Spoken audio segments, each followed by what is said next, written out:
बिस्मिल्लाहिर्रहमानिर्रहीम। बच्चों, आप चाहे 11वीं जमात में पढ़ते हों चाहे 12वीं जमात में पढ़ते हों, आप दोनों के लिए ये जो है मुफीद है।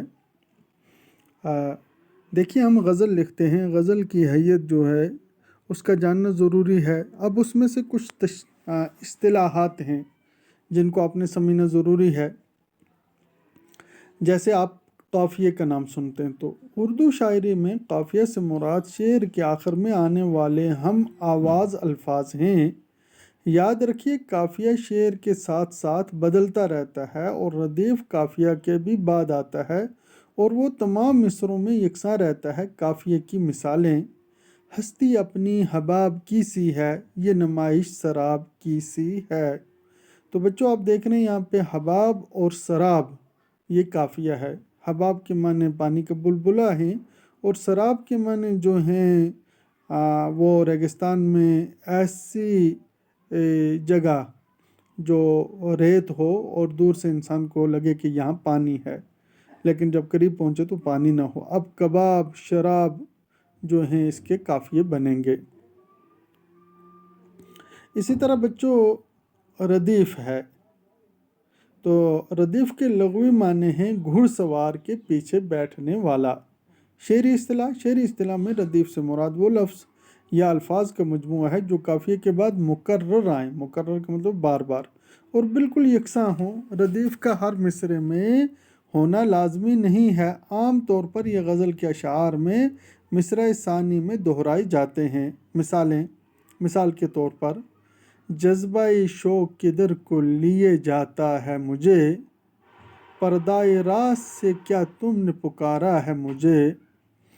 तो मुझे जो है बच्चों, ये जो है रदीफ़ है और आपने यहाँ पे जाता और पुकारा जो है ये आपने देखा कि ये यहाँ पे काफ़िया है। इस शेर में अल्फाज है मुझे रदीफ़ है क्योंकि ये काफ़िया के बाद दोहराया जा रहे हैं और तब्दील नहीं हो रहे।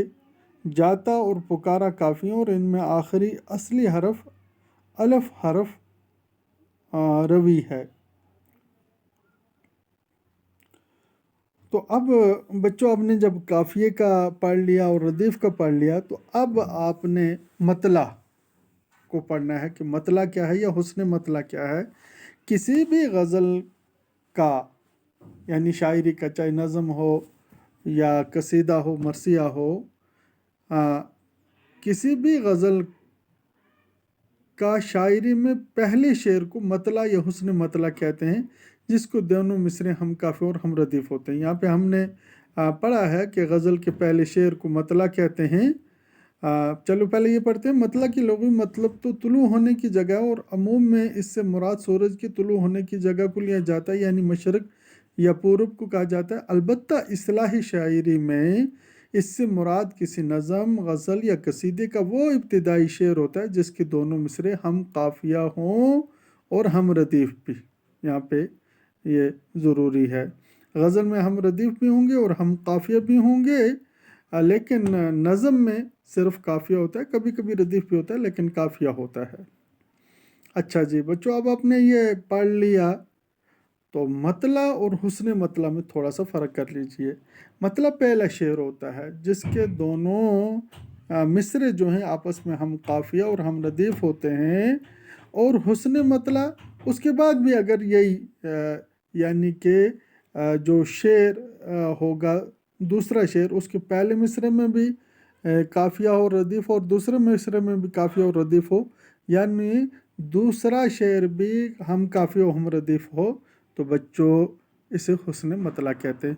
और कभी कभी शेर, गज़ल का शेर जो सबसे अच्छा शेर जो है उसे यानी कि बैतुल गज़ल कहते हैं।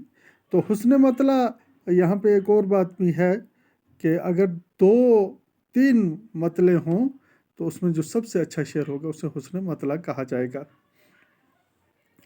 तो अब पहले हम मक्ता पढ़ लेते हैं। मक्ता के माने कता करने के, क्योंकि शायर अपनी शायरी का अख्तिताम शेर में अपना तखल्लुस इस्तेमाल करते हैं। इस आखिरी शेर को को मक्ता कहा जाता है।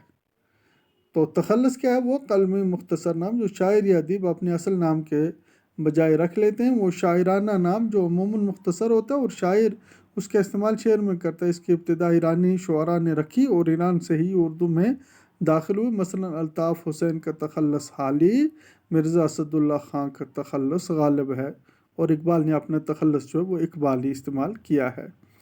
اب بچوں ایک اور چیز جو ہے وہ پڑھتے ہیں تلمیح۔ شعری اصطلاح میں تلمیح سے مراد ہے کہ ایک لفظ یا مجموعہ الفاظ کے ذریعے کسی تاریخی، سیاسی، اخلاقی یا مذہبی واقعے کی طرف اشارہ کیا جائے۔ تلمیح کے استعمال سے شعر کے معنوں میں وسعت اور حسن پیدا ہوتا ہے۔ مطالعہ شعر کے بعد پورا واقعہ قاری کے ذہن میں تازہ ہوتا ہے۔ استعمال اور مثال کے طور پر مرزا غالب کا ایک شعر ہے، کیا فرض ہے کہ سب کو ملے ایک سا جواب، کیا نہیں بیٹا یہاں پہ پڑھیں گے، کیا فرض ہے کہ سب کو ملے ایک سا جواب، آؤ نہ ہم بھی سیر کریں کوہ طور کی۔